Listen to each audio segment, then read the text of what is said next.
I was in LA on the phone with my parents when we got the call. As my manager was like calling me. And when I answered, she was like, dude, you guys won. And obviously going to the Emmys was also very surreal. I think I blacked out when I was giving the acceptance speech. So this is the collaboration I did with Fortune magazine. They told me that I could put whatever I wanted on the cover. So I was like, all right, hold my beer. And I remember tweeting, who are the most popular anonymous CT avatars right now? And then this cover was sort of like a mashup of all of the answers. And I think it captured a very specific moment in time. If it means that we will get another super omega bull market, then yes, I would do another one of these. Wow, wait, this is the start of Hello Kitty. That's iconic. This is truly like the goated IP. My name is Emily and I go by the artist name Pplpleasr. My medium of expression is typically through animation and film, and my work, I think historically, has been inspired a lot by mostly a lot of anime, also some traditional Asian, Chinese and Japanese art, also video games. I'm really into psychedelic art as well, and more recently, I think narratively, they embody a lot of themes around technology and stories that I'm interested in telling. So obviously that involves crypto, also more sort of philosophical narratives as well.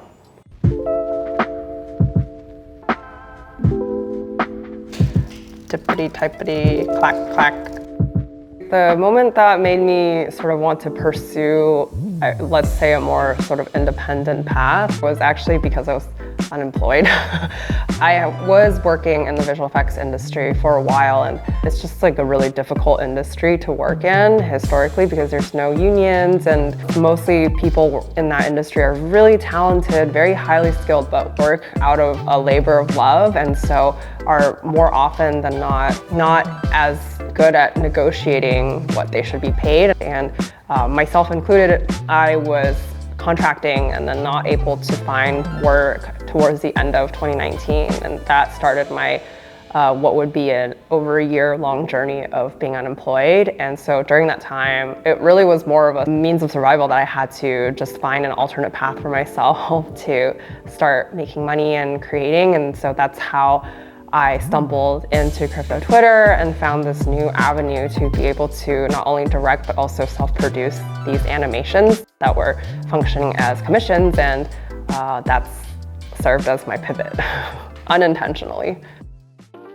Following a long period of unemployment, then the DeFi community was so welcoming and receptive to my work. It really made me feel like I found a community and also made me feel desired and useful. And I remember just having endless DMs from different people from different DeFi protocols wanting to commission a piece. Some of my favorite highlights from my DeFi career early on included a lot of capturing a specific type of culture that was in the space at the time, which had certain elements of unhingedness and a sense of humor, and also sort of some knowledge around these very technical terms of DeFi. And so a lot of my animations were also to help myself and hopefully other people understand some of these complex concepts. Some of my favorite ones were definitely the ones that I did with Pickle Finance. There was one that I did with Aave that was a fun sort of Dance Dance Revolution style video. And of course the Uniswap piece, X times Y equals K, which I had spent a lot of time working on, and also became sort of like the magnum opus defining moment of, I think, what would become my crypto and NFT career.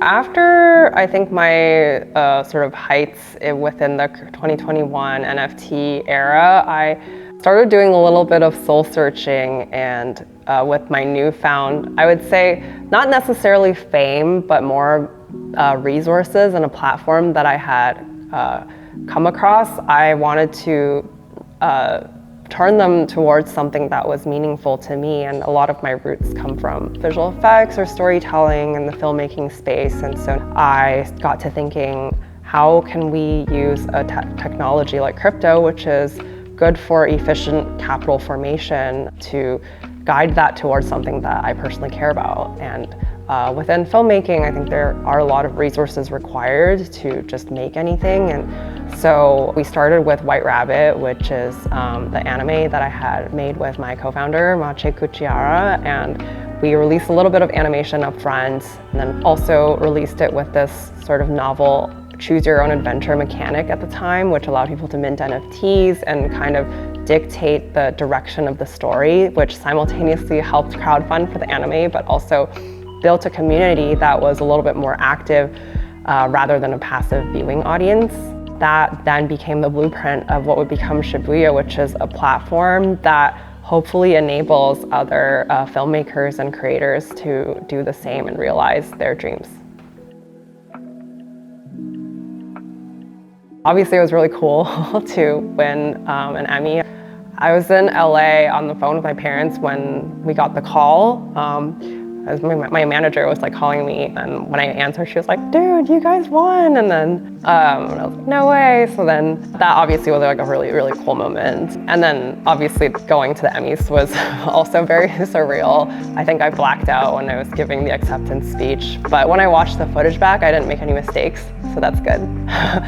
The traditional filmmaking system right now, I think, is going through some trying times where independent creators are not really receiving funding because the studios are kind of only greenlighting really, really big projects or super big franchises, you know, anything that's like superhero movies or Marvel, prequel, sequel, remakes. And for anybody with who's kind of more independent or with a more original idea, it's really hard to get anything funded. And so I hope that White Rabbit kind of serves as inspiration for others out there, that something that was grassrooted and crowdfunded can also receive mainstream recognition like that. I think was a really big and defining moment, and hopefully the first but not the last. Oh yeah. Oh, I saw that. I saw that trend actually.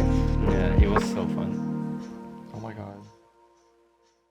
Honestly, to anybody, whether you're an artist or someone just like working in AI crypto in the world or pursuing anything, and to my younger self, it sounds cheesy, but I believe it so much now, is just there genuinely is nothing more important than following your gut and believing in yourself, because that is the superpower when it comes to making things happen. And that when you come across obstacles in the real world, whether it's people telling you no or things going south, ultimately it's that belief in yourself or feeling like you still need to make something happen because it's your calling that's going to lead you down unexpected paths.